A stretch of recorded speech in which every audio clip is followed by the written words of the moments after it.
Wadde ng'ebitundu ebimu mu ggwanga lino bitandise okufuna ku nkuba oluvannyuma lw'ebbanga ng'omusana gwakanga gwe bagoba mu ggulu Nyakatonzi nga kino kiri mu Kasese ne gye buli eno enkuba bagikonga lusu era ng'ekyeya kinaatera okubatta. Kenneth Wayamba nga ye ssentebe w'ekibiina eky'obwegassi ekya Nyakatonzi Cooperative Society agamba nti omwaka oguwedde mu mwezi ogw'omukaaga batandika okufiirwa ente ezisoba mu 3 buli wiiki nga kino kyakosa abalunzi abeesigamye ku bulimi ng'omulimu.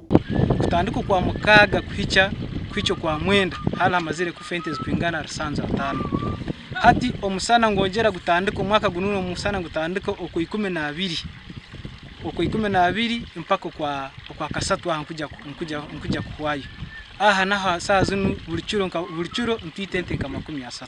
So ni kizibu ky'amaani muno osanga ngo abalisa kusikira ngo obumezi bwabo ninte osanga ngo abalisa batunga obulemezi bw'amaani omaka gaabo.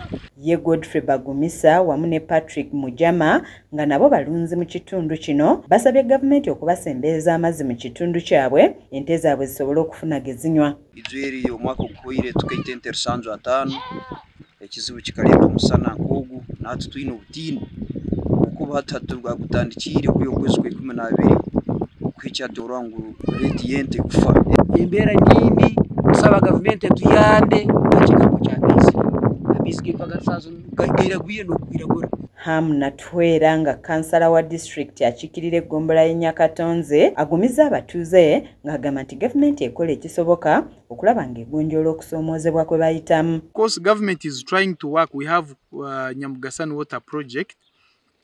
Tukaba ntonera ngu Nyamugasani Water Project niye kubeire severe yokutuyamba Nyakatonzi kutunga amaizi mengi.